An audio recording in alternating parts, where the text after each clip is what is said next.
চকুৰে মনিব নোৱাৰালৈকে কেৱল হালধীয়া আৰু হালধীয়া। তথাপিও কৃষকৰ মনত বেদনা, প্ৰতিকূল বতৰৰ বাবে ভাল নহ'ল সৰিয়হৰ খেতি।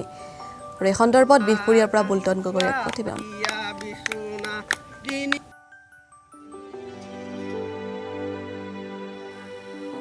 হয়, মই উপস্থিত আছোঁ বিহপুৰীয়াৰ সমীপৰ বাঁহগৰা দেউৰী গাঁৱত। এই বাঁহগৰা দেউৰী গাঁৱত সৰিয়হ ফুল ফুলিছে, যিহেতু এখন পথাৰ হালধীয়া হৈ পৰিছে। এতিয়া সৰিয়হৰ বতৰ, যিহেতু মই ইয়াৰ সামগ্ৰিক পৰিৱেশ দেখুৱাইছোঁ, যিহেতু মোৰ সতীৰ্থই আছাম টকছৰ দৰ্শকসকলক ইয়াৰ সামগ্ৰিক পৰিৱেশ দেখুৱাইছে।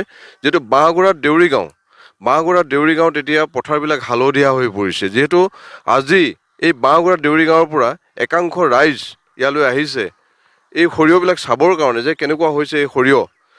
আমাৰ লগত এজন সতীৰ্থ আছে, গাঁৱৰ ৰাইজৰ এজন ব্যক্তি আছে, মই জানিব বিচাৰিম কেনেকুৱা আপোনালোকৰ এইবাৰ সৰিয়হ কেনেকুৱা হৈছে। সৰিয়হ এইবাৰ বৰ বিশেষ প্ৰকৃতিয়ে অন্যায় কৰাৰ কাৰণে আমাৰ ইমান ভাল নহ'ল, কিন্তু যিমান পাব লাগিছিলে আমি চহা জীৱনৰ খেতিয়ক মানুহ, এনেকৈ খেতি কৰিয়ে সৰিয়হ খেতি কৰি মাটিমাহ খেতি কৰি আমাৰ জীৱন নিৰ্বাহ কৰোঁ। কিন্তু যিমান আমি এইবাৰ ফচল পাব লাগিছিলে, প্ৰাকৃতিকে অন্যায় কৰাৰ কাৰণে আমাৰ সিমান এইবাৰ ফচলটো ফলপ্ৰসূ নহ'ল। এইটো নিশ্চয়ভাৱে ক'ব লাগিব যে কথা হ'ল কি, এইবাৰ যি বতৰ খৰাং বতৰ, যিহেতু খৰাং বতৰৰ কাৰণে বৰষুণটো পৰ্যাপ্ত নহ'ল। কি ক'ব দাদা, কি ক'ব আপুনি, কি ক'ব এই সন্দৰ্ভত? আমি আগতে যিমান খেতি পাইছিলোঁ ৰবি শস্যবোৰ, মানে এইবাৰ অলপ কম পাম বুলি মানে আপোনালোককে জনালোঁ আৰু। নহ'লে আমি যথেষ্ট পাওঁ, এইবোৰ খেতি কৰি আমি পৰিয়াল পোহপাল কৰোঁ আৰু। তেওঁলোকে যথেষ্ট দুখ কৰিছে, যিহেতু সৰিয়হখিনি ভাল হ'লহেঁতেন এই কাৰণেই যে কথা হ'ল যি বতৰৰ যি বিঘিনি ঘটিল, যি এইবাৰ বৰষুণ হোৱা নাই, যিহেতু সৰিয়হ ফুল ফুলিলেই। কি ক'ব, এইটো আপোনালোকে বহুত কষ্ট কৰি সৰিয়হ খেতি কৰিছে, সেইমতে ফচল পাব নাপায়। নাই, যেনেকৈ আমি ভাবিছিলোঁ তেনেদৰে নাপাম বুলি ভাবিছোঁ, যিহেতু বৰষুণৰ বতৰো নহ'ল। যেতিয়া বৰষুণ পৰিব লাগিছিলে তেতিয়া পানী নাপালোঁ, আৰু আমি ইমান সাৰ চাৰ প্ৰয়োগ কৰাৰ পাছতো যদি এইটো হয় আৰু প্ৰাকৃতিকৰ হেৰি বুলিয়ে ক'ব পাৰিব লাগিব। আৰু যেতিয়াও নেকি আমাৰ চহা যিসকল খেতিয়ক, আমি অকল খেতিৰ ওপৰতে নিৰ্ভৰ কৰোঁ। ধৰক আমি শালি খেতি কৰাৰ পাছত সৰিয়হ মাটিমাহ কৰোঁ। এই মাটিমাহৰ আজি যি অৱস্থা, এই সৰিয়হৰ যি অৱস্থা, এনে অৱস্থা হ'লে আমি কেনেকৈ জীয়াই থাকিম। এতিয়া কৃষি বিভাগ আছে, কৃষি বিভাগৰ পৰা আপোনালোকে কিবা সহায় সহযোগ পাইছেনে নাই? নাই, কৃষি বিভাগৰ লগতো আমি বহুতবাৰ এনেকৈ যোগাযোগ কৰিছোঁ। তেওঁলোকে আমাক কিছুমান পৰামৰ্শ দিছে আৰু তেনেধৰণে সাৰো দিছিলে তেওঁলোকে। যদিও আমি হেৰি কৰাৰ পাছত তেনেকৈ এইটো জলসিঞ্চনৰ ব্যৱস্থাটো নাই একচুৱেলি আমাৰ, তেনেকৈ যেনেকৈ জলসিঞ্চন ব্যৱস্থা হ'ব লাগিছিলে খেতিৰ কাৰণে, সেইটো ব্যৱস্থা নাই। এতিয়া নিশ্চিতভাৱে ক'ব লাগিব, যিটো জলসিঞ্চন বিভাগটো যদি থাকিলেহেঁতেন, এই সৰিয়হবিলাক এনেকুৱা পয়া লগা অৱস্থা নহ'লহেঁতেন। যিহেতু সৰিয়হবিলাক ফুলিছে কিন্তু গুটি নাই। আমাৰ এগৰাকী বাইদেউ আছে, যিহেতু গাঁওখনৰ এগৰাকী বাইদেউ আছে, বাইদেৱে যথেষ্ট কষ্ট কৰি জীৱন নিৰ্বাহ কৰে। কওকচোন বাইদেউ, সৰিয়হ খেতি ফুলিছে, কেনেকুৱা লাগিছে? সৰিয়হটো আগৰ যেনেকুৱা ফুল ফুলে তেনেকুৱাতো ফুল নায়েই এইবাৰ। কিবা হেৰিও পোকো খাইছে।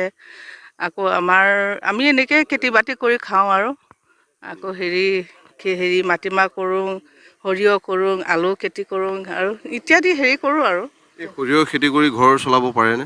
আমি এনেকেই চলাই থাকোঁ আৰু ঘৰ। বেচোঁ আৰু কিবা কৰোঁ, আমি নিজে খেতি কৰোঁ আৰু বছৰেকত। ল'ৰা ছোৱালীওতো পঢ়াব লাগে ইয়াৰ পইচাই। ল'ৰা ছোৱালী সেইকেইটা বেছিয়ে ল'ৰা ছোৱালী পঢ়াইছোঁ আৰু। এতিয়া আমাৰ ওচৰতো দেউৰী সাহিত্য সভা এটা আহিছে, সাহিত্য সভা, তেনেকৈ আমি বেছি কিবা কৰি পিনি চলাম আৰু। আপোনাৰ যি সৰিয়হতলীৰ লগত যি দেউৰী সাহিত্য সভা, এই সাহিত্য সভা অনুষ্ঠিত হ'ব, কেনেকুৱা অভ্যায়নৰ কাৰণে কেনেকুৱা যো জা কৰিছে? আমি এতিয়া বৰ্তমান ধুনীয়াকৈ যো জা কৰি আছোঁ। ৰাইজে ভালকৈ আহিলে ভালকৈ শুশ্ৰূষা কৰি ৰাইজক চলাই যাম আৰু।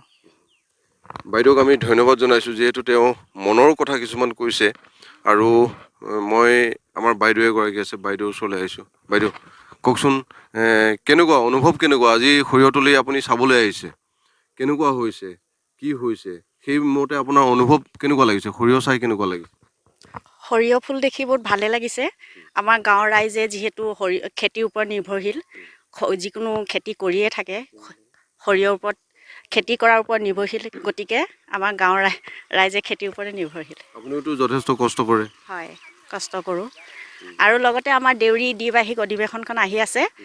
সকলোৱে আমাৰ দেউৰী অধিৱেশনখনলৈ আহিব, সাহিত্য সভাৰ অধিৱেশনখনলৈ আহিবলৈ অনুৰোধ কৰিছোঁ।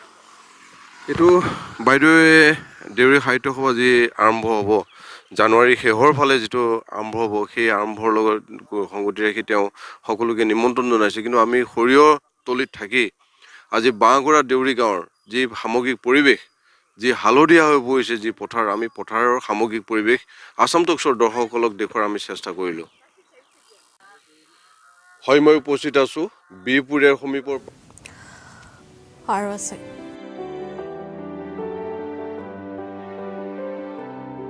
ফল ধৰা নাই এই সৰিয়হত।